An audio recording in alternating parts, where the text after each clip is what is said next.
Raghava constructions నుంచి గతంలో BRS కి ₹1 కోటి విరాళం ఇచ్చామన్నారు మంత్రి పొంగులేటి. ఈ విషయాన్ని బీఆర్ఎస్ నేతలు మర్చిపోయారని ప్రశ్నించారు.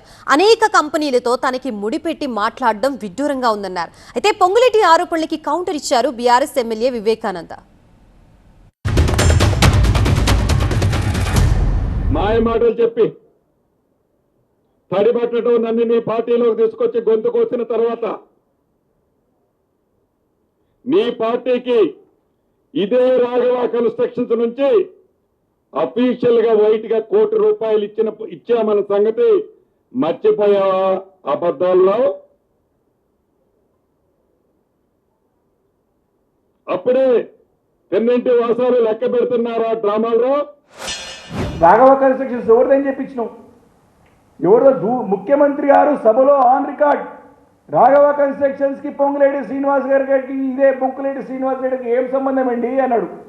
ఏదో దూర బంధువు రెడ్డి అయితే మాత్రాన కలిస్తే ఆ చుట్టరికరం కలుస్తుంది, ఎక్కడ చుట్టరికం దూరం చుట్టరికం కలుస్తుంది అని ఆయనకి ఏం సంబంధమో అన్నాడు. ఇంతకంటే దిగజారుడు, ఇంతకంటే సిగ్గుచేటమని ఉంటుందా?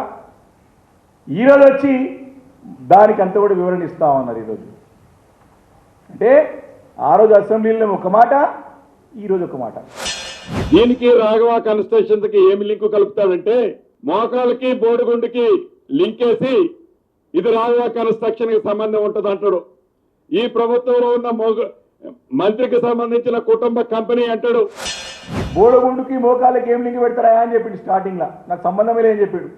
చివరికి వచ్చేసరికి నాగరికల భూములలో ఆయనకు సంబంధం ఉన్నది, వట్టి నాగరిపల్లి భూముల సంబంధం ఉన్నది, ఆ కొత్వాలగూడలో సంబంధం ఉన్నది.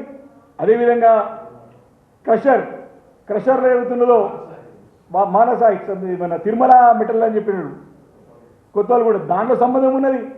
అన్నిట్లో కూడా ఈ యొక్క పొంగులేటి శ్రీనివాసరెడ్డి గారి యొక్క బొంకులేటి శ్రీనివాసరెడ్డికి అన్ని కూడా ప్రత్యక్షంగా సంబంధాలు ఉన్నాయి.